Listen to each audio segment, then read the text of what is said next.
네, 그 신경과학과 마음의 세계 제3부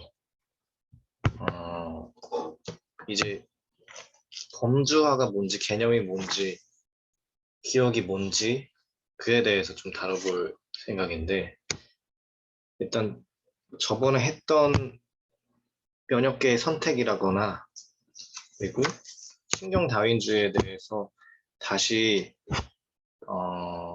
조금이나마 복습이 필요할 것 같아서 혹시나 잊어버렸을 수도 있기 때문에 이게 워낙에 중요한 것일 수 있기 때문에 다시 한번 리마인드를 해드리고 거기에 대해서 이야기를 기억, 개념, 그리고 범주화, 그리고 1차적 의식의 출현 거기에 대해서 이야기를 해보도록 하겠습니다. 예.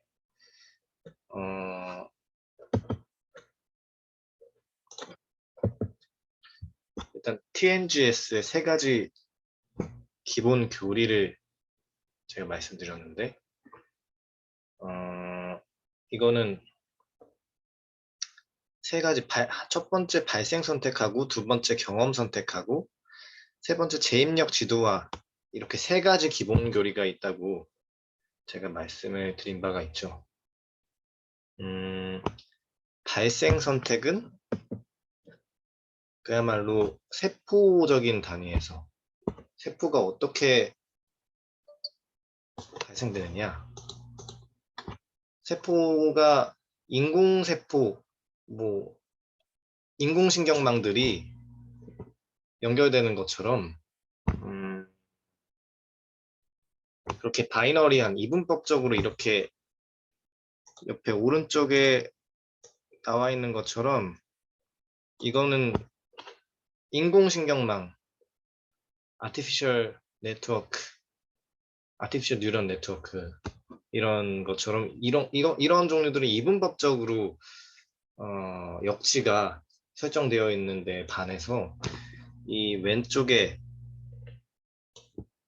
우리 정말 뉴런들 신경세포 발생의 과정에서 신경세포가 혹은 여러 세포들이 선택되는 과정은 통계적인 생화학적인 그 생화학적인 속성이 통계적인 분포를 가지고 있기 때문에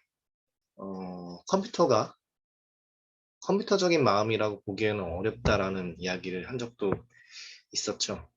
예, 아무튼 이런 발생 선택, 이런 세포적인 수준에서 발생이 선택되는 세포 분열이라거나 세포 소멸이 되는 그런 이 캠스하고 셈스 이 세포가 규제 분자들이 어떻게 발생의 과정에서 선택이 되는지 1차적 레포토리가 이렇게 산출이 되고 경험으로 인해서 우리가 아기가 이렇게 태아가 바깥에 나가고 나서 아기가 여러 가지 경험을 하면서 발달 과정에서 이런저런 과정을 거치고 그리고 뭐 학교에서 이런저런 학습도 하고 가정에서 어떤 교육도 받고 이후에 사회에 나가서도 여러 가지 다양한 경험들을 내가 함으로써 혹은 하지 않음으로써 그 시냅스들이 얼마나 정교하게 연결되거나 해체되는지 그러한 경험 선택이 이루어지게 됩니다. 이게 2차적 레퍼토리가 산출된다고 이야기를 하죠. 저번에도 이야기를 했었던 것처럼 올빼미 원숭이 피질의 체감각 지도처럼 이 손바닥 표상 세부도를 보면 어떤 엄지를 얼마나 쓰느냐 엄지를 얼마나 쓰지 않았느냐에 따라서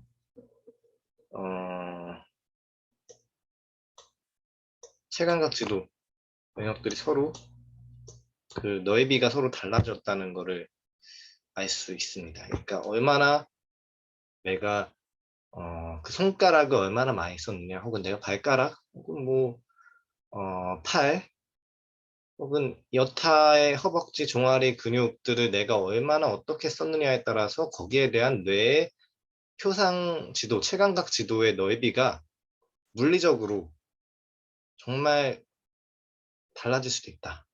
그런 것들을 여기서 경험 선택으로서 보여줄 수 있다고 제가 말씀을 드렸고요. 그리고 마지막으로 재입력 지도화의 과정이 있죠. 이 발생 선택과 경험 선택이 계속 이루어지고 쭉 재입력 지도화, 그러니까 선택됐었던 뇌가 이렇게 만들어지고 시냅스 연결이 정교화되고 그렇게 어느 정도 뇌가 완성됐다고 한다면 이 뇌들끼리 상호 교류가 재입력이 끊임없이 이루어진다는 게 이 재입력 지도화의 핵심이라고 할 수 있겠습니다. 네.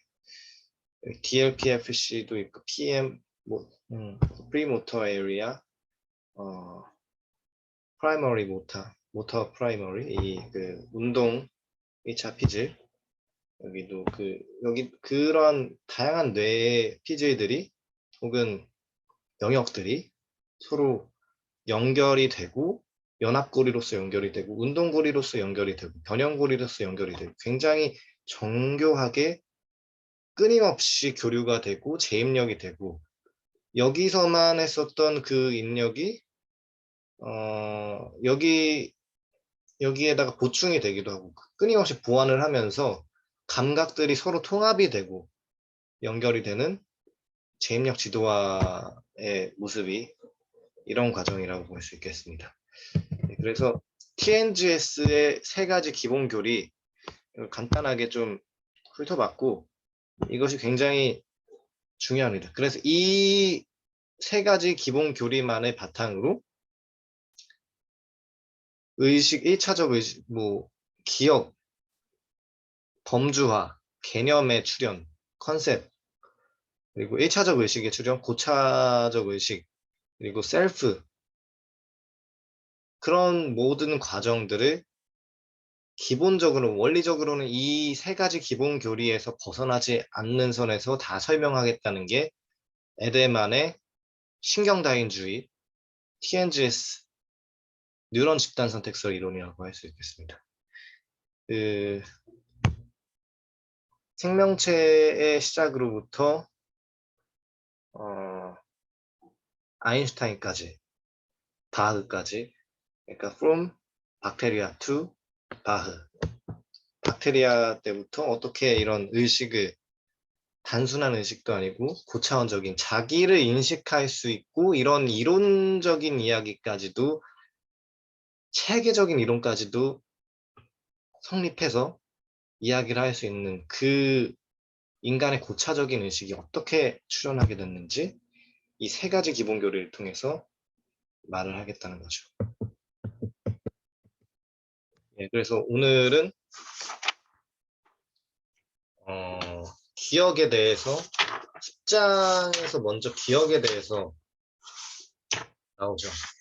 신경다인주의 이론을 바탕으로 기억과 개념에 대해서 다루도록 하게 됐는데 기억이라는 것도 우리가 저번에 했었던 그 범주화라거나 이 재입력 지도화라거나 여기서 크게 벗어나지 않고 여기서 강화된 수준이라고 보시면 되겠습니다. 그러니까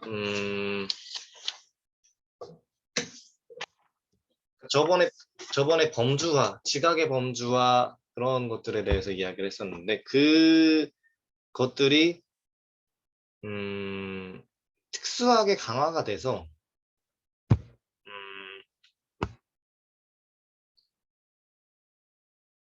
그 범주화가 잔상으로 남는 것이 기억이라고 할 수도 있고 어떻게 그 범주화가 이런 종류의 범주화 처음에 이런 종류의 범주화가 됐었다면 이런 식으로 나중에 비슷한 식으로 꼭 똑같은 범주화가 아니더라도 비슷한 어느 정도의 다른 식의 뉴런 집단이 이루어져도 동일한 유사한 기억을 표상할 수 있다라는 게 이 에델만이 말하는 기억 이론의 핵심인데 이게 컴퓨터가 아니라는 거예요. 기본적으로 우리의 기억은 이건 기억에 대한 오이드 뷰, 기억에 대한 책에서는 155쪽에 보시면 이런 그림이 나와 있는데 기억에 대한 옛 가설이라고 낡은 학설이라고 나와져 있죠. 복제적 기억이라고 하는 관점으로 우리의 기억을 바라보는 그런 관점이에요. 그러니까 예를 들어서 내가 이것도 기억뿐만 아니라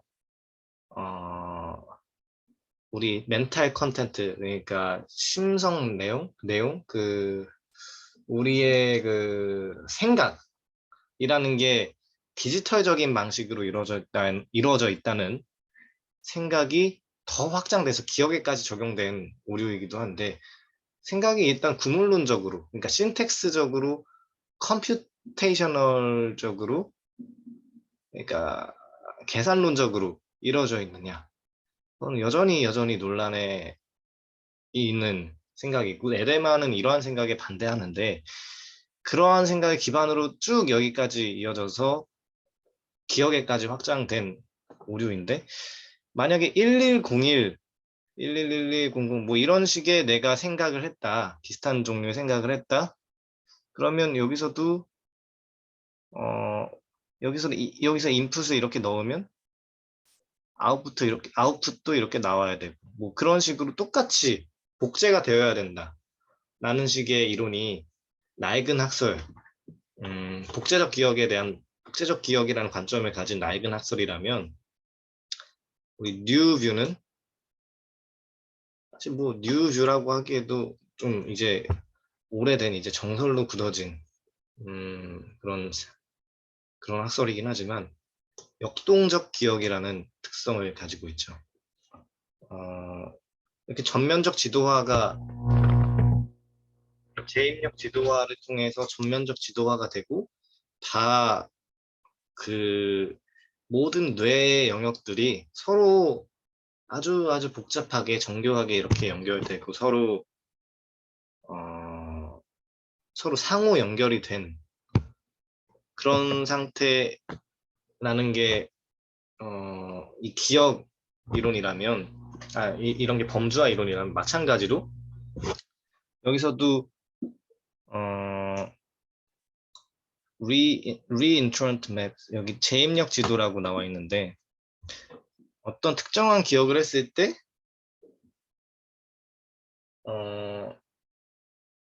이게 여기서도 그러니까 다음에 비슷한 특정한 기억을 했을 때 이런 식으로 뉴런이 배열됐었다면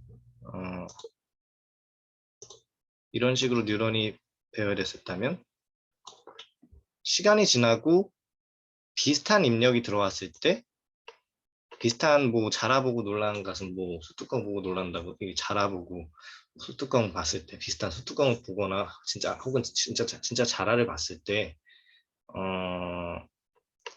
꼭 똑같은 배열이 아니더라도 혹시 감정은 어떻게 만들어지는가에서도 읽어보신 분은 아시겠지만 거기서도 꼭 똑같은 뉴런의 배열이 아니더라도 꼭 똑같은 뇌 영역이 아니더라도 충분히 그런 기억이라거나 감정이라거나 생각을 표상할 수 있는 그런 능력을 가지고 있다. 그 디제너레이션 정확히 기억이 안 나는데 그런 능력을 가질 수 있다고 이야기를 했었죠. 다른 식의 뉴런 집단들이 충분히 동일한 심리적 기능을 다중 실현할 수 있다. 멀티플라이제이션 할 수 있다. 그런 이야기를 한 적이 있습니다. 그러니까 그래서 꼭 똑같이 할 필요도 없고 그리고 똑같이 할 필요가 없기 때문에 조금 달라도 이렇게 표상이 될 수도 있고 실수를 어느 정도 허용해주고 융통성 있게 이렇게 기억이 표상될 수 있기 때문에 오히려 이 과정에 실수라는 게 어떻게 보면 나을 수 있고 실수를 통해서 창의적인 생각이라거나 다른 어떤 목적의식이라거나 그런 게 이후에 진화 과정에서도 출현할 수 있는 거겠죠.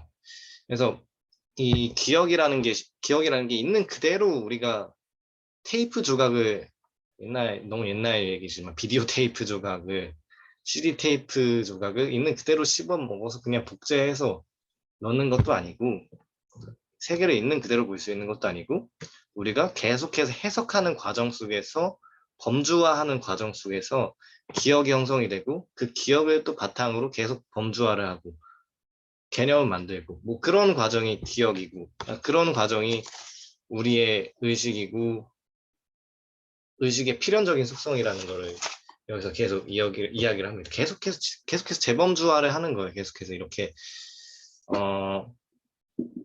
그리고 이런 과정 속에서 일반화 과정을 거치고, 앱스트랙트, 요약, 일반화, 어떤 이런 부정확성, 그런 것들이 이런 지각의 범주화를 통해서 기억이 이루어지기 때문에, 지각의 범주화는 또 본질적으로 이런 이분법적, 컴퓨터처럼 바이너리한 과정을 일어나는 게 아니라,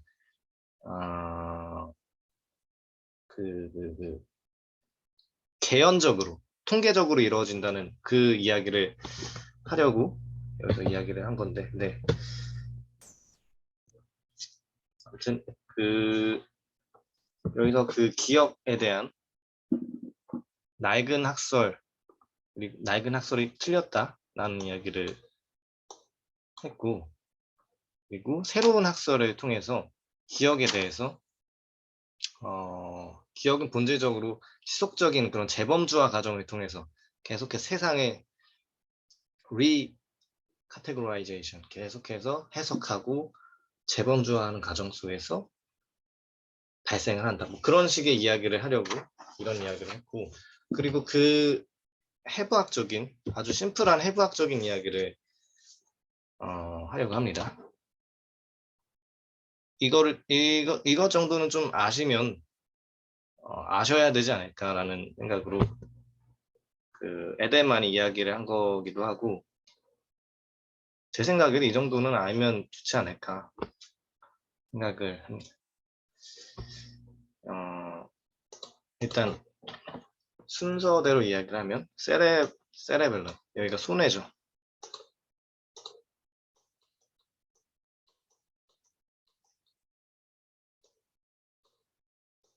우리 뒤통수 아래에 있는 그런 거의 그 뇌관 근처에 있는 손해인데, 이 손해는 일단 다 이야기를 할게. 손해하고 이 해마하고 기저핵이 중요한 이 피질의 연속기관이다. 우리 기억에 있어서 아주 중요한, 기억이 작동하는 데 있어서 아주 중요한 연속기관, 3가지 연속기관이라고 이야기를 하는데, 일단 각각의 특성을 이야기해 보도록 하겠습니다. 각각의 특성이, 손해는 여기 그 158쪽을 보시면, 손해는 상부 뇌 가지를 둘러싸고 있는 탁월한 구조다. 그것은 다소 전형적인 구조를 가진 독특한 신경회로 집합으로 구성되어 있으며, 대뇌피질과 척수로부터 두 종류의 주요한 입력을 받아들인다. 다양한 연구 결과 손해는 움직임의 시작에 대해 전적으로 책임지지 않는 반면, 움직임이 계속 이어짐에 있어 그 타이밍과 연결을 부드럽게 해주는 매우 특수한 역할을 담당한다는 사실이 제시되어 있다. 운동에 있어서 스무스하게 운동을 할 수 있게 도와주는 그 역할을 손해가 담당하고 있다고 할 수 있겠는데, 만약에 이 손해가 없으면 유연한 몸짓, 부드러운 그 몸의 움직임, 그게 불가능해져요. 이게 더 나아가면 손해가 좀 망가지거나 기능 부전이 되거나 장애가 생긴다면, 무언가를, 우리가 지금도 말을 하는 것도 그렇고, 말도 운동이거든요. 언어도 이렇게 운동인데, 그 발성기관의 운동인데, 그리고 뭐 칫솔질, 젓가락질 할 때, 젓가락질 뭐 잘해야 뭐 밥 잘 먹나 이런 노래도 있지만, 대부분 웬만큼은 그냥 젓가락질 하잖아요. 근데 젓가락질을 할 때 그거 하나하나를 다, 손해가 원래 그냥 무의식적으로 처리했었던 것들을, 스무스하게 처리했던 것들을 정말 하나하나를 의식하면서 젓가락질을 해야 된다고 생각을 해보세요. 칫솔질도 그냥 대충 그냥 이렇게 그냥 손이 움직이는 대로 그냥 하고 있었는데 그거 하나하나 의식을 해야 된다. 걷는 것도 하나하나 의식을 해야 된다. 그냥 무의식적으로 걷잖아요. 그게 의식적으로 계속 해야 되고 심지어는 그것조차도 안 되고 좀 많이 재활 운동을 하건 재활 운동을 해도 하기 힘들 정도로 삶을 살 수도 있어요. 손해가 고장 나면. 그래서 하나하나 의식을 해야 되는 그 아주 쉽게 이야기하면 손해가 고장 나면 그런 식의 삶을 살 수도 있다라고 생각을 하시면 되겠습니다. 그냥 우리 무의식적으로 했던 운동들을 하나하나 신경 쓰고 의식하면서 한다는 게 생각만 해도 조금만 생각해봐도 괴롭고 힘든 일이죠. 예.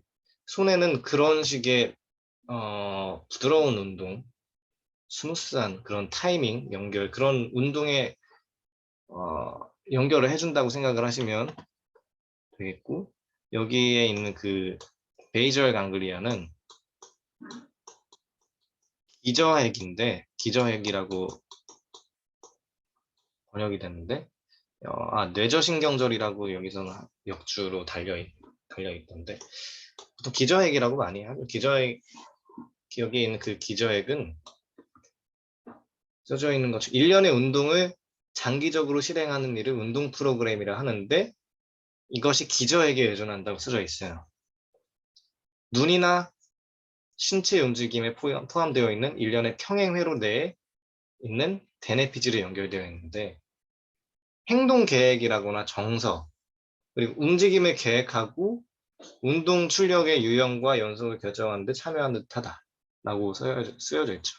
감각 반응과 운동 반응을 짝지어 줌으로써 운동성 프로그램 내의 움직임을 규제하는 것을 도와줄 뿐만 아니라 여기 책 159쪽 아래에 보면 운동 계획에 따라 실행되어야 하는 것들을 유도해 주기도 한다. 이렇게 써져 있는데 이거 그냥 쉽게 이야기를 하면은 그냥 여기 고장나신 분들이 흔히 뚜렛 증후군으로 갈 수도 있는 거죠. 틱장애라고도 이야기를 하는 뚜렛 증후군으로 갈 수가 있는데 그러니까 일련의 그런 운동 프로그램, 운동 그 시퀀스들이 내 마음대로 통제가 안 되는 거죠. 사실 이렇게 자율적으로 우리가 살아가는데 쭉 도움이 됐던 방식으로 예측을 하고 거기에 따라서 운동이 자연스럽게 운동을 계획하고 그 감각하고 운동을 잘 매끄럽게 연결을 해줄 수 있어야 되는데 기저핵이 만약에 고장나면 갑자기 그냥 팔을 들고 싶다거나 갑자기 뭐 그냥 뭐 몸이 어딘가 몸이 움직인다든거나 갑자기 뭐 음성틱도 있고 갑자기 뭐 갑자기 뭐 크게 소리를 지르게 된다거나 그런 식으로 나도 통제할 수 없는 그런 운동들이 일어날 수 있게 된다. 운동 계획을 하고 있는 운동 계획에 참여할 수 있게 되는 그 뇌 해부 그 해박 부위이기 때문에 해박적 부위이기 때문에 기저핵 요즘에 그 작년에도 뚜렛 증후군 관련해서 다큐멘터리도 KBS에서 나왔던데 요새 조금씩 뚜렛 증후군이 뭔지 거기에 대해서 대중들한테도 알려져 있는데 보통 이 기저핵 문제가 보통 아이들은 어느 정도 자라기 전까지는 대부분 95%, 90% 뚜렛 증후군 틱장애적인 모습이 많이 나타난대요. 그러니까 뇌가 이렇게 덜 발달해서 나타나는 거라 정상적이고 지극히 정상적인 상황이긴 한데 그래서 거기에 대해서는 뭐 크게 너무 뭐랄까 걱정의 눈길을 보낼 필요는 없는데 이게 뇌가 미발달된 상태이기 때문에 그럴 수도 있겠다 싶은데 거기서 좀 뇌 발달에 좀 문제가 생기거나 혹은 뭐 이후에 사후적으로 좀 인위적으로 이 기저핵에 좀 문제가 될 일이 생긴다면 뚜렛 증후군이 발생할 확률이 크겠죠. 예. 그런 식으로 일단 기저핵은 뭐 그런 식은 뚜레증후군하고 관련지어 생각하면 조금 더 외우기도 쉽고 이해하기도 쉬우실 거예요. 아, 그리고 여기서도 이야기가 나왔던 게 파킨슨병에 관련해서도 기저핵이 관련이 있다라고 이야기를 하죠. 여기 160쪽 맨 위에 보시면 딱 나와 있죠. 예컨대 파킨슨씨 병의 경우 신경 전달자인 도파민을 만들어내는 역할을 하는 특별한 일련의 기저핵인 뉴런. 그러니까 substantia nigra라고 거기서 이 도파민을 만들어내는 역할을 하는 뉴런이 기저핵 안에 있는데 그런 종류의 기저핵이 있는데 거기가 파괴되면 어떻게 움직여라 지시하기도 어렵고 어떻게 움직이다가 파킨슨병 걸리신 분들 보시면 당연히 그런 아실 거예요. 그러니까 걷기도 힘들고 경련도 있고 그런 식으로 생기게 된 서브스텐셜 리가 흑질 쪽에 문제가 생기면 도파민 발생에 좀 문제가 생기기 때문에 도파민 분비에 문제가 생기면 도파민은 어떤 움직임이라거나 하는 거에 있어서 보상을 제공한다는 그런 지시를 해줄 수 있는 그런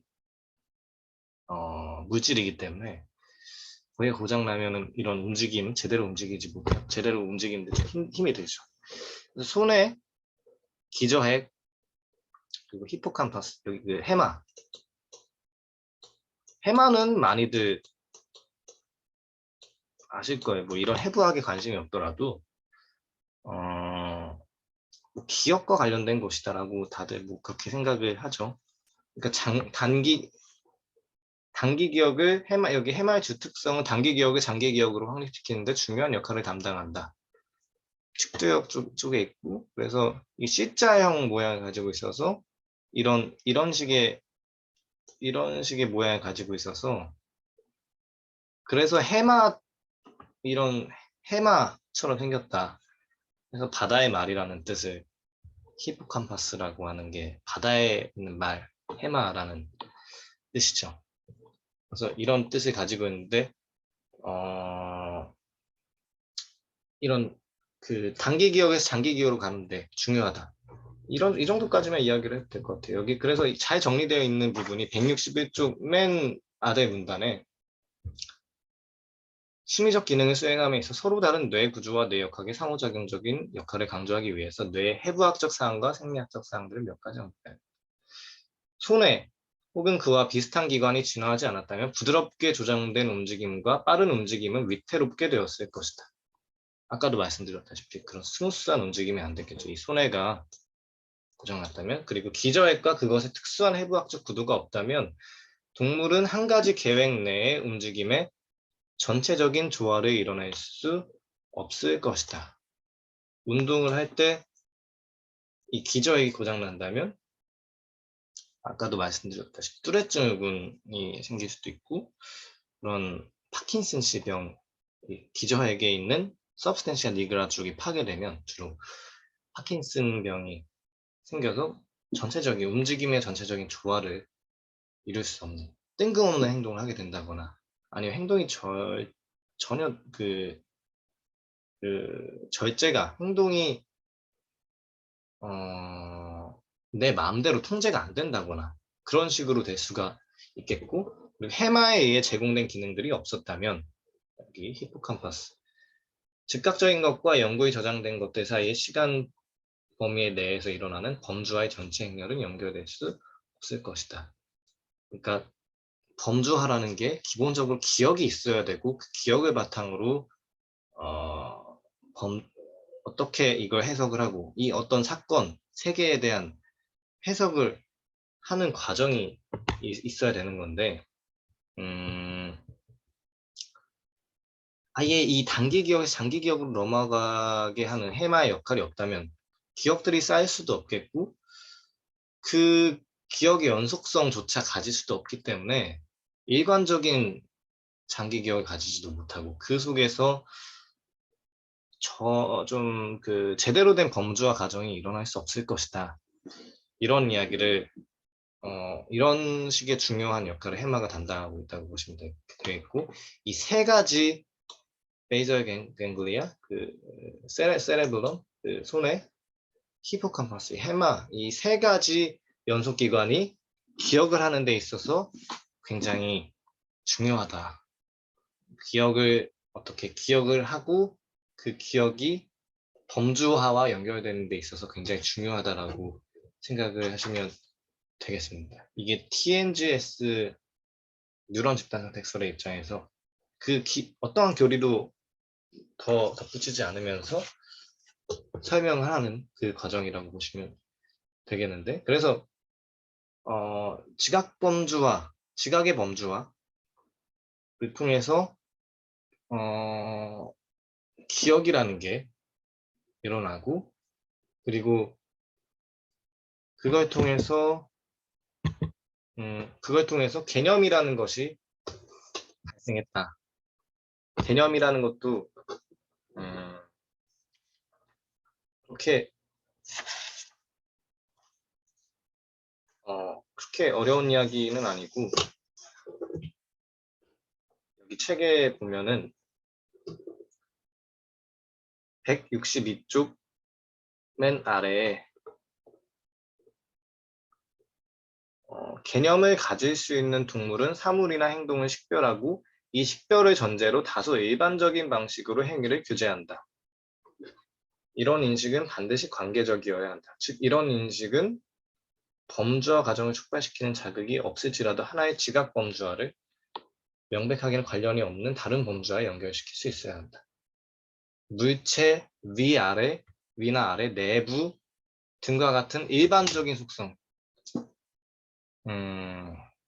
빨강 같은 것도 일반적인 속성이겠고, 그런 일반적인 속성, 색깔, 모양, 물체, 내부, 외부, 아래 공간지각, 그런 것들, 시간은 아주 조금 더 고차적인 개념이겠지만, 그러한 식의 일반적인 개념들을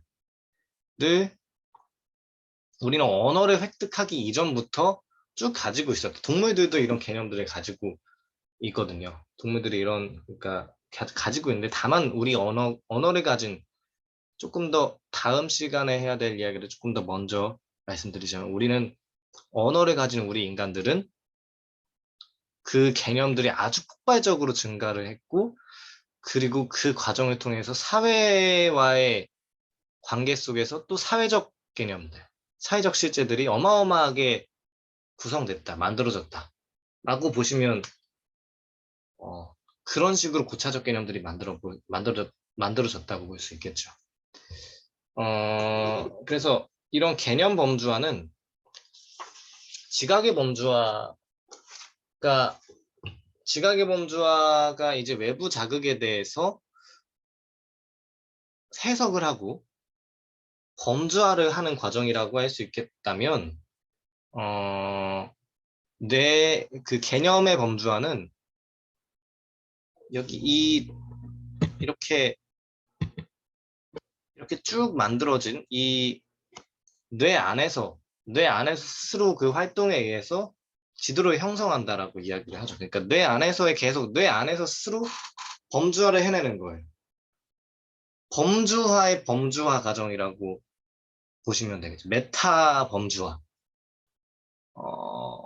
그러니까 여기 165쪽 두 번째 문단에 잘 이야기가 나와 있는데, 뇌가 스스로의 활동을 범주화하는 개념이라는 스스로의 활동, 그러니까 지각 범주화가 된 걸 이렇게 쭉 이 TNGS 발생 선택, 경험 선택, 제입력 지도화의 과정을 통해서 쭉 지각 범주화가 된 것을 다시 다시 고차적으로 범주화를 하는 작업을 통해서 개념이라는 것이 만들어졌고, 여기 개념이라는 용어에 의해 우리는 일반화된 범주화 이미지들이 어떻게 체현될 수 있는지를 알 수 있게 되었다. 또한 현재의 뇌 활동에서 사건들이 행해져야만 할 필요가 없이도 사건들이 과거로 범주화될 수 있다는 사실을 알 수 있다. 이는 아래 내려가서 더욱이 앞선 시냅스 변화를 포함하는 전면적 지도와의 부분들을 반복적으로 다시 자극함으로써 개념 영역들이 어떻게 관계와 범주의 조합을 만들어낼 수 있는지를 알 수 있다. 그리고 그러니까 계속해서 이 범주화의 이렇게 지각의 범주화를 통해서 만들어졌던 지도화되었던 이렇게 매핑이 되었던 이 지도들이 뭐 이런 지도들, 뭐 경험 선택을 통해서 이런 체감각 지도들도 마찬가지고 아니면 더 이렇게 재입력 지도화를 통해서 형성된 지도들도 마찬가지고 이런 지도들에 대한 지도를 만들어낼 수 있게 되는 그런 상황이 전두엽 피질이 이런 뇌의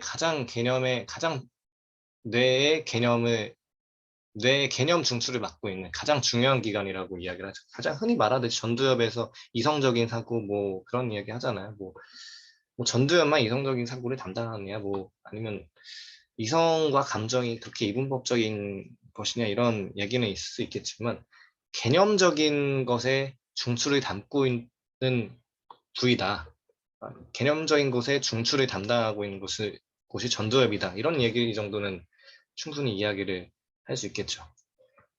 그리고 마지막으로 이 개념 형성은 지각 범주화와 기억, 학습이라는 이 개념 형성이라는 게 그리고 이후에 뭐 어떤 것들이든지 이 세 가지 주요 세 요소에 기반하고 있다는 사실을 깜빡하고 말씀 안 드렸는데 지각 범주화 그리고 기억 아까 말씀드렸던 기억 지각 범주화는 또 기억이라는 건 지각 범주화의 그 강화된 특수한 그런 것이기 때문에 또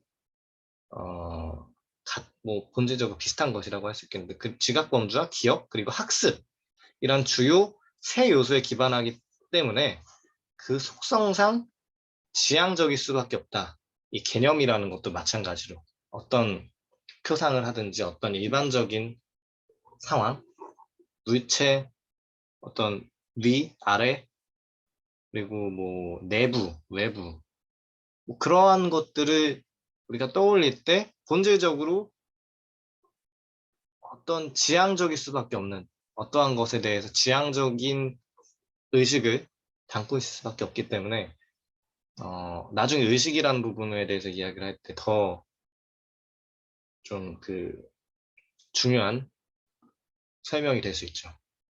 그래서 여기 165쪽 맨 아래에 나와 있는 문단이 사실 이게 다예요. 여기 이 챕터에 나와 있는 주요한 내용이라고 할 수 있다면 이게 다예요. 기억을 재범주화하라 말하고 개념의 스스로의 활동을 범주화하는 뇌의 산물이라고 이야기함으로써 의식 여기가 이게 다죠. 기억은 재범주화고 개념은 스스로의 뇌에서 일어난 그 지각 범주화 활동을 다시 또 메타적으로 범주화하는 그런 뇌의 산물이다. 이게 이 챕터에서 말하는 다 모든 그냥 가장 요점적인 이야기라고 할 수 있겠어요. 그래서 이걸 이야기함으로써 의식을 생물학적으로 설명한다는 우리의 목표에 이르는데 반드시 있어야 교량적 요소들이 제공되었다. 그리고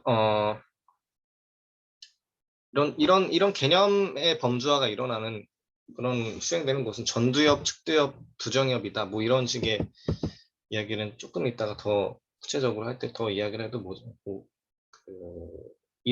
늦진 않겠고 여기 이 챕터에서 나오는 이야기 뭐 그게 다예요. 뭐 사실 뭐 해부학적인 이야기 아주 잠깐 나오고 다른 뭐 뭔가 좀 다른 얘기들 뭐라고 해야 되지? 잡다한 이야기는 아니지만 좀 어려울 수 있는 이야기 나오긴 하지만 이번 챕터 이야기는 이게 다고 이제 이걸 통해서 기억된 현재라는 게 무엇인지 그리고 그걸 통해서 어떤 그 다이어그램을 제시해요. 그게 오늘 오늘 이야기를 할 때 오늘 제 발표를 들으실 때 가장 중요하게 담고 가야 될 그런 다이어그램인데요. 좀 이따가 보여드리도록 하겠습니다. 그것만 잘 이해하고 암기를 하고 그것만 잘 파지하고 가셔도 이 책에서 말하고자 하는 가장 주된 기반 하나를 얻는 게 아닐까라는 생각을 저는 합니다. 예, 그래서 그 에델만의 주요한 저작 우리 그 한국에 번역된 책 중에서 주요 저작이 몇 가지 있죠. 신경과학과 마음의 세계, 우리가 다루고 있는 신경과학과 마음의 세계도 있지만 그거의 요약판이라고 해야 될까? 요약판이라고 하면 조금 더 너무 압축적으로 당겨서 어려울 수도 있겠지만 어려운 면도 있는데 아무튼 압축본에 담긴 압축본이라고 할 수 있는 세컨드 네이처라고 하는 책 제목이 있어요. 이게 뭐 습관의 뜻하기도 하거든요. 세컨드 네이처가 그런 뜻이 아니라 정말 말 그대로 문자 그대로 첫 번째 자연이 아니라 두 번째 자연이다. 첫 번째 자연을 토대로 그러니까 첫 번째 자연은 이미 우리 대자연 속에 있는 그런 뭐 나무, 숲, 사바나, 뭐 사막 이런 주어져 있는 물리적인 그 토대가 첫 번째 자연이라면 이 세컨드 네이처는 우리 뇌가 만들어낸 가상의 세계라고 보시면 되겠어요. 우리 뇌가 이 현실을 구성해내고 지각의 범주와 개념의 범주화를 거치면서 기억된 현재 속에서 살아가고 그리고 언어를 통해서 폭발적인 개념들의 증가를 맞이하게 됨으로써 집단 지향성을 가지게 되고 집단 지향성을 가짐으로써 정말 어마어마한 가상의 세계들을 창조하게 되는 그런 정도의 간열까지 인간이 이르게 되었다라는 거를 그 암시하는 그 제목인데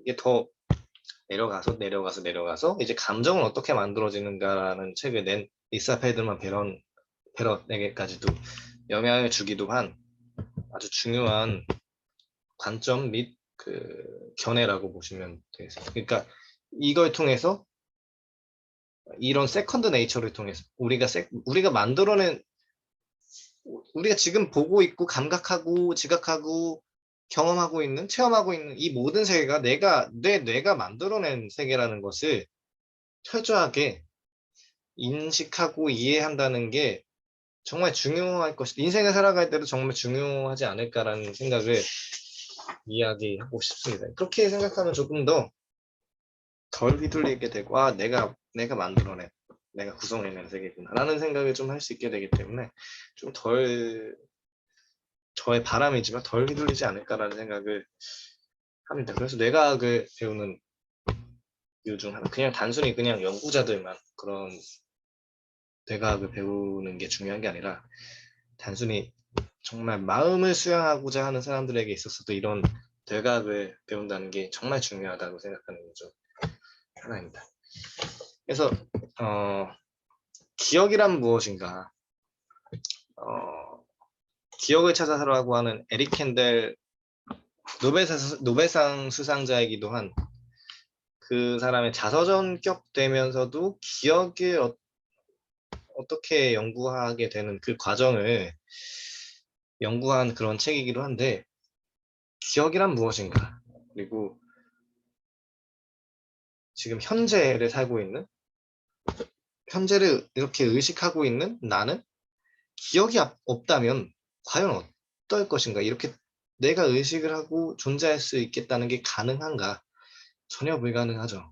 이 기억이라는 게 얼마나 중요한지에 대해서 잘 드러낸 책이기도 하고 한번 뭐 보셔도 재밌을 것 같습니다. 이거 뭐 잘 재밌게 유익하게 읽으실 수 있을 만한 책이어서 잠깐 공유를 했고 기억 여기 책에는 나오지 않았지만 기억에 대해서 간략하게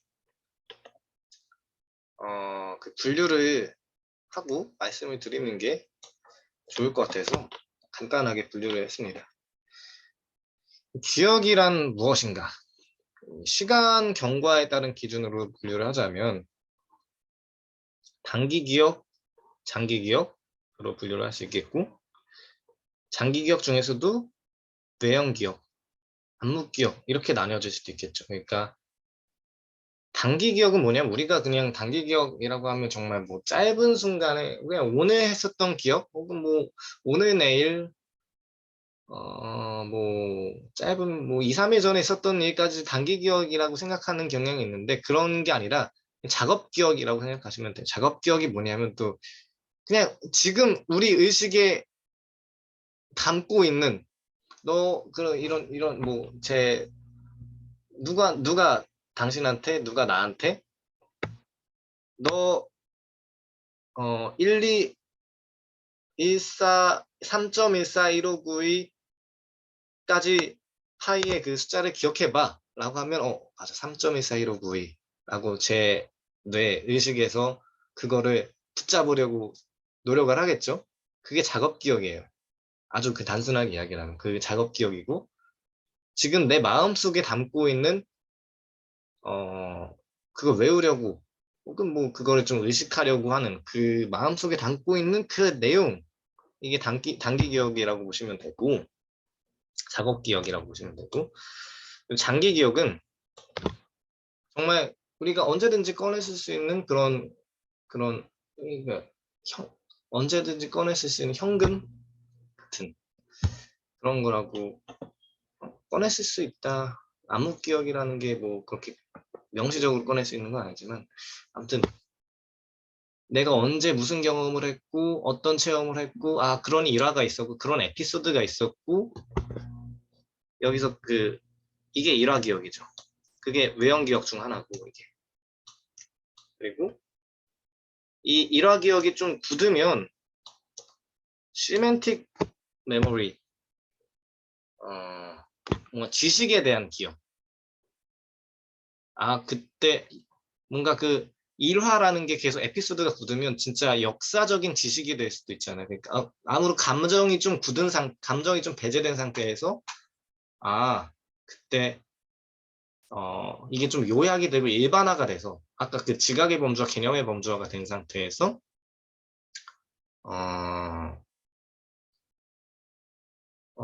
그냥 얘는 지각을 많이 하는 애야. 얘는 잘 화내는 애야. 라고 기억을 하는 거는 이제 라고 생각을 하고 그걸 이제 의미 기억 속에 담는 거는 이게 의미 기억이죠. 그러니까 계속 지각을 했었던 애의 에피소드를 내 머릿속에 쌓아둠으로써 그게 누적이 되면서 그게 범주화가 되고 얘는 지각을 많이 하네. 아니면 얘가 계속 화를 잘 내. 별것도 아닌 걸 화를 잘 내는 편이야. 라고 하는 거를 계속 경험을 했다면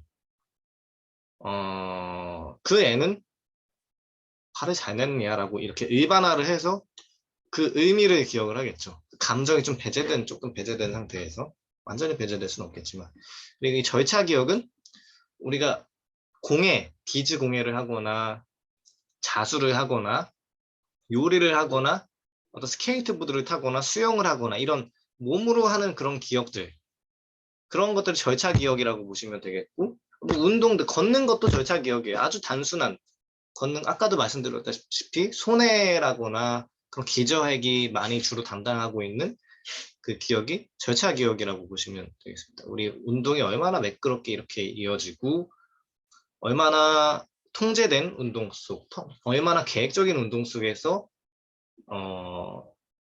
자연스러운 운동이 이끌어질 수 있겠느냐라고 하는 걸 그 내장된 기억이 절차 기억이라고 보시면 되겠습니다. 그리고 이제 이 기억의 바탕으로 이 기억을 이걸 조금 더 잘 이해하실 수 있을 거라고 생각을 하는데 기억이라는 게 아까도 말했다시피 있는 그대로 꺼내지는 것도 아니고 있는 그대로 보여줄 수도 없고 하는 건데 꺼내질 때마다 이렇게 생각을 하시면 조금 더 그나마 현실에 가까운 비유예요. 그러니까 우리의 기억은 신문의 헤드라인 정도만 이렇게 가지고 있고 헤드라인 우리가 그때 너 과거를 떠올려봐 라고 하는 거를 과거를 떠올려봐 라고 할 때 그 과거에 있는 그대로 그냥 내장된 기억에 있는 그대로 꺼내는 게 아니란 말이죠. 있는 그대로 내가 줄줄줄 읽고 그러는 게 아니라 아 적당히 그냥 헤드라인 정도 적당히 요약된 정도만 이렇게 가지고 압축된 정도로 가지고 있다가 아 추론을 하는 거죠. 신문 헤드라인을 보면은 어느 정도 그 내용이 추론이 되듯이 계속해서 그 있는 그대로 꺼내는 게 아니라 추론을 하면서 기억을 한다고 보시면 조금 더 편하죠. 추론을 하면서 재범주화를 하면서 어떻게 기억을 하는 거예요. 그러니까 있는 그대로 기억을 하는 게 아니라 아주 이렇게 이야기하기는 그렇죠. 소설을 쓰면서 기억을 하는 거예요. 소설을 쓰면서 기억을 불러일으키는 거예요. 그러니까 그 소설이 워낙에 그 정합적이기 때문에 워낙에 정합적이고 말이 되는 그런 소설들이 대부분이기 때문에 기억을 잘하는 것이지 일화를 기억을 할 때, 일화 기억을 이렇게 인출을 할 때, 대강 이렇게 이 헤드라인에서 이 정도, 맞다. 그때 어디 우물가에 가서 어떤 남자를 만났고, 뭐 그런 식으로 소설을 쓰는 거죠. 근데 대부분 맞죠? 네. 근데 그런 식으로 기억을 재범주화를 하고, 있는 그대로 기억을 꺼내는 게 아니라 재범주화를 하고 해석의 과정이 계속 언제나 개입된다라는 거를 잊지 않고 그래서 그래서 법정 공방에서 증인이 얼마나 신빙성이 있느냐라고 하는 거에 대한 논란은 언제나 있잖아요. 그런 것처럼 기억이라는 것이 그렇게 견고하게 내장되어 있고 컴퓨터처럼 내장되어 있는 그런 있는 그대로 기억이 아니다라는 걸 아시면 되겠고 그리고 이제 11장에서 의식 기억된 현재를 다룰 때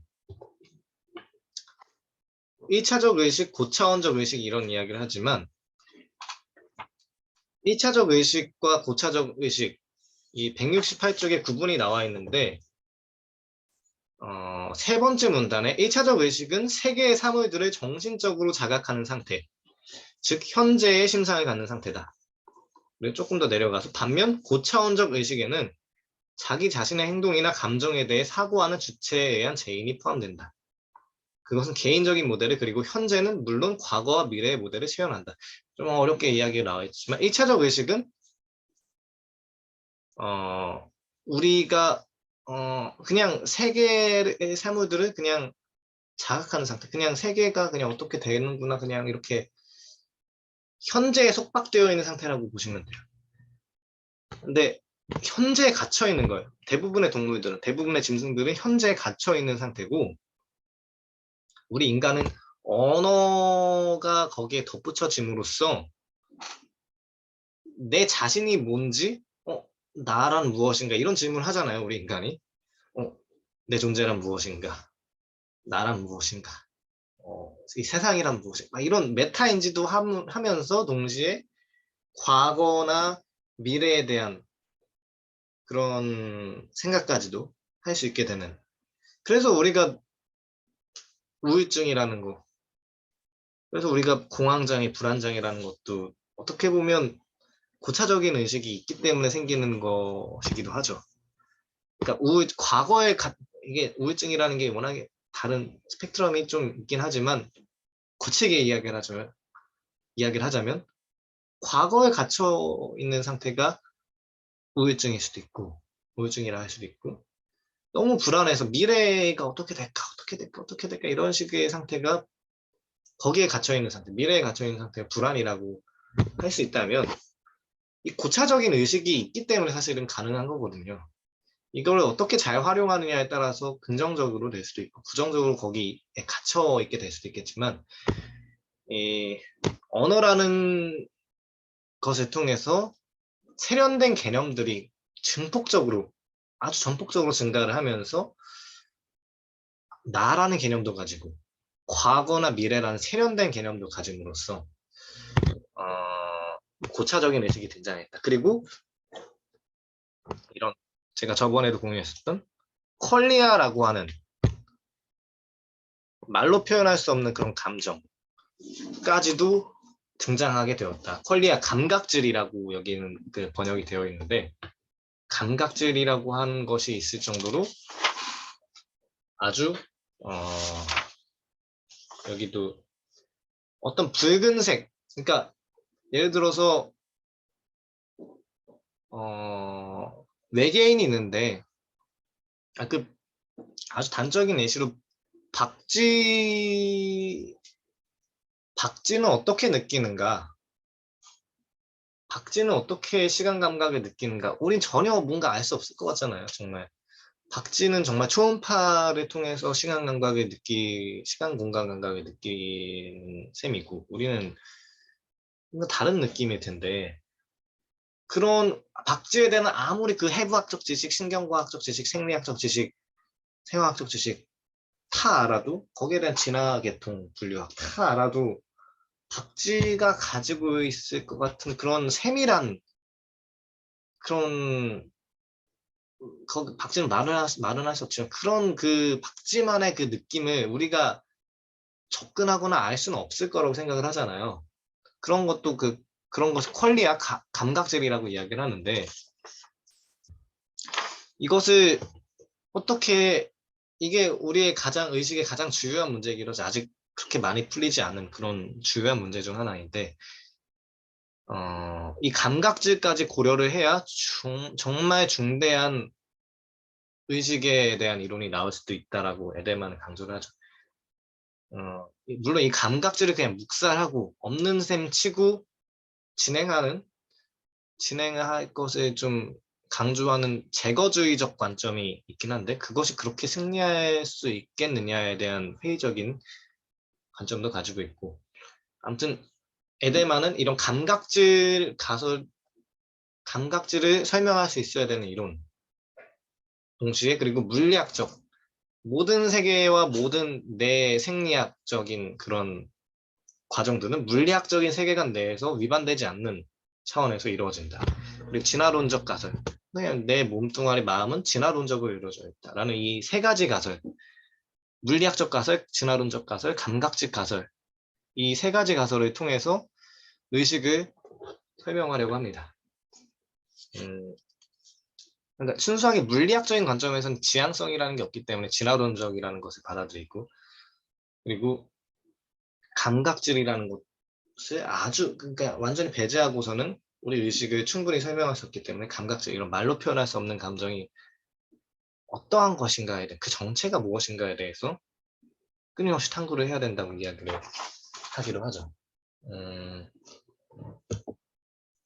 그래서 쭉 이야기를 하자면 감각질에 대한 여러 가지 이야기를 하기도 조금 이야기를 하기도 하지만 아직 풀리지 않은 아주 어려운 문제고 지금까지도 뭐 여기서 크게 진전이 있다고도 볼 수 없어서 철학적으로 흥미로운 이야기는 하지만 여기에서 그 주제에 대한 시간을 할애하기보다는 여기에 이 본질적인 이 책에서 나온 아주 중요한 도표를 다루는 게 더 중요하다고 생각이 들어서 이거를 이야기하도록 하겠습니다. 이건 중요해요. 이거는 잘 기억을 하시고 책의 181쪽 보시면 한글로 볼 수 있습니다. 이건 제가 원본에서 따온 거라서 정말 중요하고 잘 이해하시고 이해하는 게 그렇게 어렵지는 않을 거예요. 지금까지 잘 따라오셨다면. 그리고 몇 번 좀 그려보시는 것도 좋아요. 설날에 시간 없을 때 이제 설 연휴 때 이제 할 거 없으면 이제 다들 화투 치고 있을 때 이제 혼자서 이제 쭈그려서 아싸처럼 이거 그리면서 내 생각이란 내 감정이라는 게 이렇게 구성된 거군 하면서 깨달음을 얻으시면서 그려보셔도 좋죠. 전 실제로 옛날에 좀 설날에 이런 거 그려본 적 있었어요. 진짜. 아무튼 이거 정말 셀프의 한쪽은 내부 세계라고 생각하시면 되고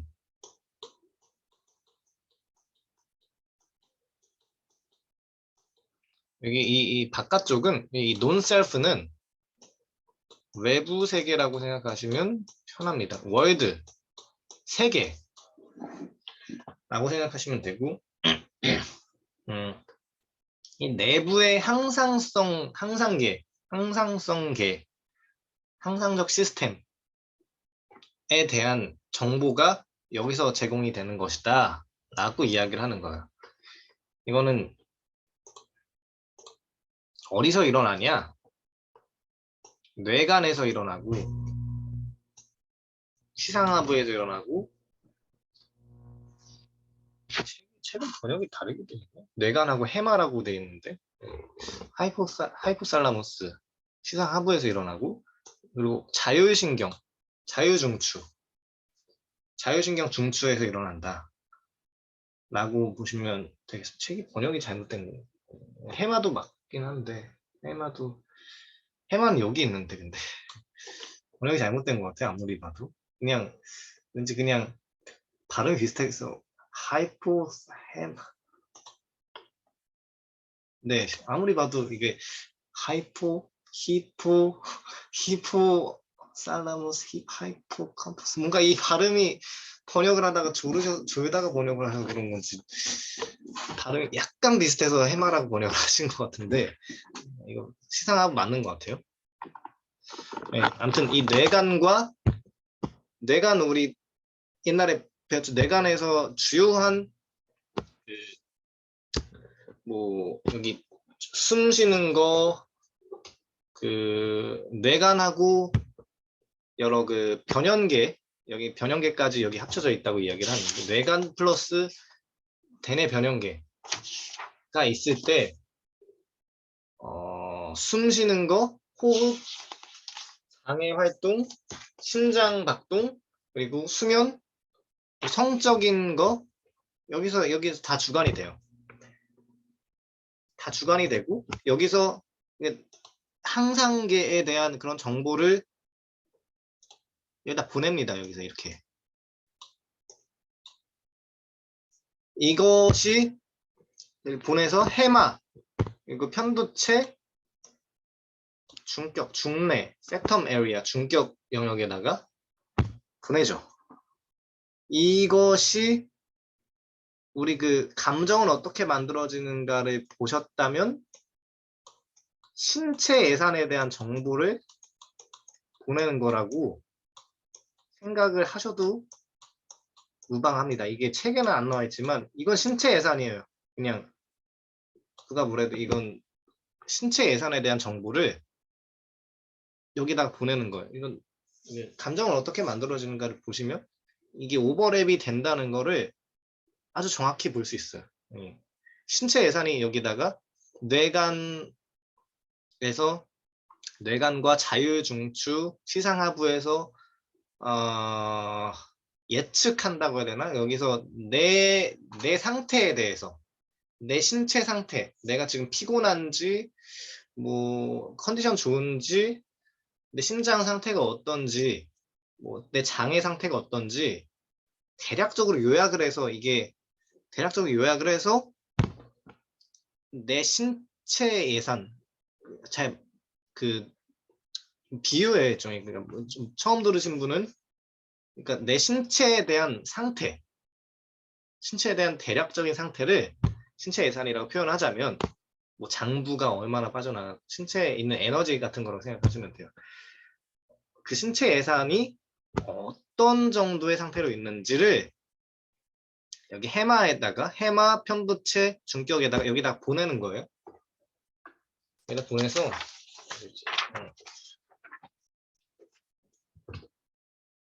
내 상태에 대한 가치를 기록하는 거고 반대로 이거는 외부 세계에서 primary and secondary cortex에서 그러니까 여기 1차, 2차 피질이라고 나와 있는데 그러니까 외부 감각 그냥 쉽게 말해서 그냥 시각, 청각, 촉각, 뭐 고유수용 감각 다 그러니까 뭐 고유수용 감각, 고유 감각 그러니까 내 몸이 어떻게 움직이는지 그냥 운동 감각 이런 거 다 포함해서 뭐 1차, 2차 이런 거 모르셔도 되고 내부에서 내가 감각이 어떻게 들어오는지 그것을 똑같이 여기다 보냅니다. 외부에서 오는 거는 그냥 뭐 뭐라고 해야 되지? 외부에서 오는 거는 어떻게 보면 가치 중립적인 거라고 할 수도 있겠는데 그게 여기서 내 신체 예산적인 정보와 섞입니다. 이렇게 이 해마와 아미그달라와 편도체와 중뇌에서 이렇게 섞이면서 세계에 대한 그 가치 평가가 이루어지게 되는 거죠. 여기서 지각의 범주화가 이루어지면서 이게 이루어지게 되고, 그리고 지각의 범주화가 된 게 여기 이 자리에 오면서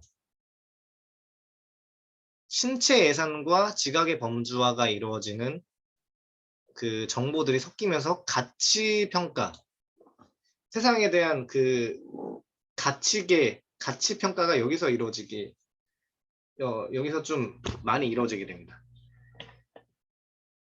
그래서 여기서 조금 더 스페셜 밸류 카테고리 메모리 인 frontal, temporal, parietal cortex 여기 보면 전두엽, 측두엽, 두정엽의 특수 가치 범주 기억. 여기 보면 선행 경험과 뉴런 집단 선택을 함축한다. 이런 이야기가 나와 있는데 여기서 지각 범주화가 되고 여기서 개념 범주화, conceptual categorization 여기서도 이렇게 여기서 이 해마에서 편도체에서 중뇌에 있던 그 정보가 여기에 대한 아까 개념이 만들어진다고 했잖아요.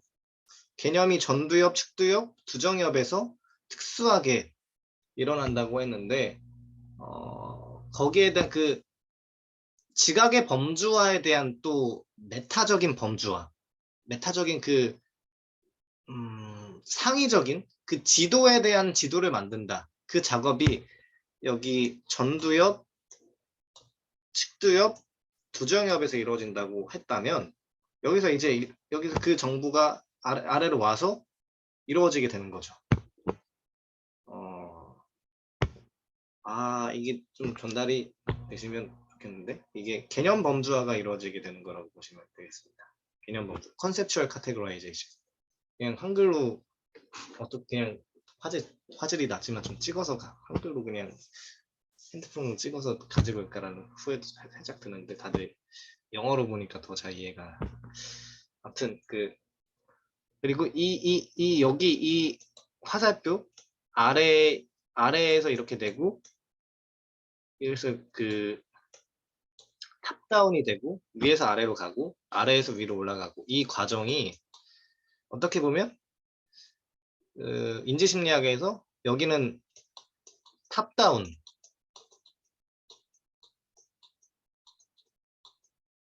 인식이라고 볼 수도 있고 여기는 바텀업 여기서 그 감각에서 여기로 올라오는 거니까 순수하게 그냥 감각 아래에서 위로 올라가는 거니까 아래에서 개념까지 올라가는 거니까 바텀업이라고 보시면 되겠고 그러니까 탑다운은 뭐냐면은 우리가 글자 조금 쪼개진 그 이미지를 가져왔어야 되는데 뭐라고 해야 되지 정보가 조금 없어도 책에서 뭔가 개념들을 우리가 수능 국어 문제를 풀어도 혹은 책을 독해해도 책을 읽을 때도 어떤 정보를 많이 가지고 있느냐에 따라서 술술 넘어가고 술술 잘 이해가 되고 그런 게 있잖아요. 이게 탑다운식의 이해 방식이라고 보시면 되겠습니다. 탑다운. 탑다운으로 그러니까 내가 가지고 있는 개념을 바탕으로 지금 이 감각 정보들이 얼마나 잘 해석이 되느냐라는 게 탑다운이라고 보시면 되겠고 바텀업은 정말 개념이 정말 너무 없는 상태에서 절차기억적인 그런 연습 방식으로 최대한 지금도 이 개념들에 대해서 너무 익숙하지 않은 분들이 있을 거잖아요. 그런 분들은 이걸 꾸준히 듣고 써보고 이해해보고 반복함으로써 이 개념들을 조금 사실 복잡하지 않은데 이거 도표가 이거를 이해하는 그 과정을 계속 반복함으로써 개념을 만들어낸다.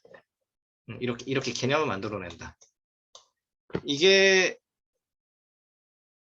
바텀업의 방식이라고 볼 수 있겠죠. 정말 아래에서 위까지 그냥 아주 낮은 차원의 감각에서 위에 있는 개념까지 이렇게 만들어내는 과정이 개념인데 이 교육을 하고 학습을 하고 뭔가 훈련을 하는 그 과정은 이 바텀업에서 많이 바텀업의 과정이랑 많이 맞닿아 있다고 볼 수 있겠죠. 정말 노가다성으로 공식 외우고 수학 공식 외우고 정말 필요한데 그런 작업들도 필요한데 수학 공식 외우고 어떤 계통 분류학 외우고 해부학적인 지식 외우고 정말 고생하잖아요. 처음에 다들 고생을 하는데 그 과정이 바텀업으로 일어난다고 한다면 그거 막 알고 있는 상태에서 그러면 저거 이런 식으로 다 이해가 되고 지각범주화가 더 세련되게 일어나고 저거는 세텀 에리아 뭐 어떤 식으로 저 뇌가 이런 식으로 일어나고 이런 식으로 어떤 심리학적으로 어떤 기제를 발휘해서 내 몸에 대해서도 파악을 하고 저 사람은 개념이 별로 세계에 대한 개념이 정말 이분법적이어서 경계선 성격 장애 쪽으로 편집증적인 그런 쪽으로도 갈 수 있는 판별될 수도 있는 그런 사람이겠구나라고 이렇게 판단을 한다면 조금 더 세계에 대한 이해가 더 예측적인 탑다운적인 방식으로 되는 거겠죠. 이 교육을 하는 목적은 이 탑다운적인 인식을 더 잘 이끌어내기 위해서 하는 과정이라고 보시면 되겠죠. 탑다운적인 인식을 더 세계에 대해서 더 세련된 탑다운 방식을 이끌어낼 수 있는 식의 교육을 하는 게 목적이죠. 세계에 대해서 얼마나 세련된 인식을 할 수 있겠느냐, 얼마나 정밀한 예측을 할 수 있겠느냐. 그렇죠. 여기가 다시 이야기를 하자면 여기서 내부 세계에서 내 상태가 어떤지에 대한 신체 예산이 왼쪽에서 쭉 내려가서 해마, 편도체, 중뇌까지 정보가 전달된 다음에 그리고 외부 세계에서는 따로 이 피즈, 대뇌피즈 쪽에서 이 정보가 지각의 범주화가 되면서 다시 해마, 편도체, 중뇌로 이렇게 해서 들어가고 신체 예산과 그러니까 내부 세계와 외부 세계가 여기서 혼재되면서 가치 평가가 어느 정도 이루어지게 되고 세계는 그래서 본질적으로 세계를 인식한다. 내가 세계를 살아간다라는 거는 본질적으로 가치에 젖어 있는 삶일 수밖에 없다라는 거 여기서도 좀 보게 되기도 하고 가치 중립적인 삶, 뭐 가치 중립적으로 인식을 한다. 이런 건 결코 있을 수가 없게 되는 거죠. 감각질을 배제하고 퀄리아를 배제하고 의식을 배제하고 뭐 사람의 심리를 기술한다, 사람의 행동을 기술한다. 이거는 좀 이런 면에서도 좀 많이 의미가 없고 좀 설득력이 떨어지고 효율이 떨어지죠. 어떻게 보면. 그래서 가치가 혼재되게 되면서 그리고 그게 조금 더 여기에 대한 범주화, 상위 범주화가 일어나게 되면 개념이 만들어지게 되고 그래서 프론탈, 전두엽, 측두엽, 부정엽에서 개념이 만들어지게 되고 이 또 개념을 바탕으로 다시 여기다가 보내고 개념을 바탕으로 단기 기억이 다시 기억을 다시 우리가 꺼낼 때가 있잖아요. 기억을 꺼낸다면 어떤 일화를 생각하거나 어떤 개념을 생각할 때 그 관련된 기억을 꺼내면서 다시 이렇게 기억을 회상하고 기억을 인출하고 또 기억이 공고화되고 콘솔리데이션, 공고화가 될 수도 있고 이 과정이 계속 이렇게 순환되면서 어떤 장면들, 어떤 순서라는 것이 갖춰지게 되죠. 개념들이라는 것도 형성되게 되고 이게 빙글빙글 돌면서 1차적인 의식이 출현할 수 있게 되는 계기가 생겨나게 된다는 거죠. 계속 빙글빙글 돌아요. 이게 계속. 빙글빙글 돌고 조금 있다가 그러니까 다음 시간에 여기서 조금 덧붙일 내용은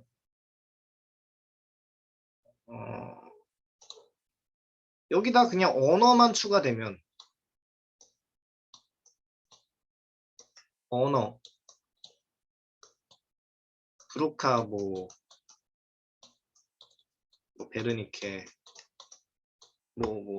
여타 뭐 아무튼 그런 언어 관련된 뇌 영역을 거쳐서 여기서 이렇게 개념까지 가게 되면 거기서 뭐 고차 의식이 만들어지게 되는 거죠. 거기서 동물들이 조그만 몇몇 개념들을 가지고 있었던 것들을 언어를 통해서 전폭적으로 아주 그냥 폭발적으로 증가하게 만듦으로써 아주 다양한 언어, 아주 다양한 개념들, 아주 세련된 개념들이 만들어지고 나란 무엇인가, 과거란 무엇인가, 현재란 무엇인가, 미래란 무엇인가, 삶이란 무엇인가, 세계란 무엇인가 이런 아주 고차원적인 의식이 출현하게 된다는 거죠. 이게 고차의식이 어떻게 보면 다예요. 이거를 이 루프 여기 가치 범주 여기 한글로는 가치 범주 기억을 현재의 지각 범주와 연결하는 재입력 고리 이게 계속 반복되면서 끊임없이 세계를 끊임없이 해석하게 되고 끊임없이 재범주하게 되고 지금 느낀 감각은 또 내일 느낀 감각하고 다르게 되고 기억은 왜냐하면 끊임없이 감각은 왜냐하면 끊임없이 달라지기 때문에 오늘 먹었던 음식이 내일은 맛이 없어지게 될 수도 있고 어떤 또 추가적인 경험을 하고 추가적인 체험을 했느냐에 따라서 오늘 봤던 사람이 내일 싫어지게 될 수도 있는 거고 그건 정말 숱하게 경험을 하죠. 뭐 연애를 할 때도 그렇고 친구를 만나고 사귈 때도 그렇고 그냥 이 도표를 통해서 그런 삶과 우리 의식과 기억, 개념, 범주와 인생 전반에 대해서 관계에 대해서 이 논세스가 외부라고 했지만 여기를 그냥 뭐 타인이라고 하면은 정말 여기서 뭐 타인이라고 하면 그리고 뭐 이제 정말 감정이라거나 감정 개념들 그런 것들에 대해서도 충분히 설명을 하고 이야기를 할 수 있게 되는 거죠. 이게 조금 아래로 내려가서 후대의 리사 펠드만 베럿이 감정은 어떻게 만들어지는가에 대해서 많은 영향을 미치는 거라고 볼 수 있겠죠. 이것만 잘 기억을 하셔도 이 책에 거의 뭐 절반 이상의 이 책을 이 도표를 잘 이해를 하시고 여기서 도대체 무슨 얘기를 하는 건지 대강의 것이라도 잘 염두에 두시고 생각을 하시고 뭐 곱씹어 보시고 이해를 하시고 그리고 이 도표를 외운다면 나를 보는 관점, 세계를 보는 관점에 대해서 좀 많은 것들이 달라지지 않을까. 그래서 우리는 항상 기억된 현재를 살고 있다. Remembered presentation을 살고 있다고 에데만은 말하거든요. 기억된 현재라는 그 에데만의 책 제목도 있는데 그러니까 현재라는 걸 항상 이렇게 뱅글뱅글 돌아서 이 기억 속에 있는 이 가치를 벗어나지 않는 항상 가치에 젖어 있는 기억된 현재라는 게 에델만의 아주 중요한 주장이고 중요한 설명이라고 할 수 있겠습니다. 그래서 기억된 현재 그 저번에도 공유했었던 그 박문호 박사님의 그 뇌 생각의 출현이라는 책에서 가져온 건데 언어를 매개로 하여 고차의식이 생성되면서 현재가 연속적으로 흘러가 미래와 과거가 생기게 됩니다. 인간은 매 순간 외부 자극을 처리하여 생존의 중요한 정보를 기억에 저장하죠. 저장된 기억을 불러내어 새로운 입력에 대응할 때 과거라는 의식이 생깁니다. 그리고 과거의 정보가 쌓여 이루어진 상태가 바로 현재입니다. 현재의 자극 입력을 뇌가 처리한다는 것은 과거의 기억을 현재와 대조한다는 것이고 이는 바로 다음 순간이 어떻게 전개될 것인지 무의식적으로 인식하는 것이죠. 즉 미래를 예측한다는 것과 같습니다. 현재 시점까지 쌓인 정보를 가지고 아직 오지 않은 미래를 미리 그려볼 수 있는 거죠. 인출되는 과거 기억은 미래의 행동 선택에 위해 미래에 초점이 맞춰져 있죠. 그래서 기억된 현재라는 거죠. 언제나 현재는 기억에 젖어 있는 기억을 벗어나서 무언가를 볼 수는 없어요. 절대. 있는 그대로 본다. 말이 안 되는 거고 있는 그대로 뭔가 본다는 게 구조적으로 우리 뇌는 우리 마음은 뭔가 있는 그대로 본다는 건 불가능하고 다만 이 사람에 대해서 조금 더 객관적으로 있는 그대로 바라본다라는 표현 조금 더 좀 잘 해석하자면 조금 더 너무 편견에 치우치지 않아서 이 사람을 좀 보고자 한다면 다양한 개념들을 획득한 상태에서 바라본다면 조금 덜 휘둘리게 되겠죠. 그러니까 언제나 편향된 정보만 가질 수밖에 없는 게 인간인데 언제나 편향되고 치우쳐져 있는 관점으로 세상을 바라볼 수밖에 없을 텐데 그걸 조금이나마 줄이려면 다양한 개념들을 알고 다양한 개념을 숙지한 상태에서 바라봐야겠죠. 그러니까 편향된 정보들을 세련되게 편향돼져라. 그런 게 제 생각입니다. 이 에데만도 리사 페드먼 베럭 같은 사람도 그런 이야기를 하겠지만 많은 사람들이 그렇게 이야기를 하죠. 예, 그 조금 이게 시간이 좀 시간 벌써 이게 조금 시간이 좀 19분인데 네, 여기까지 이게 전달이 잘 돼야 되는데 이게 정말 중요한 건데 여기까지 발표를 마치고 전달 잘 안 됐으면 계속 물어보세요. 이거 중요한 거라서 네, 여기까지 마치도록 하겠습니다.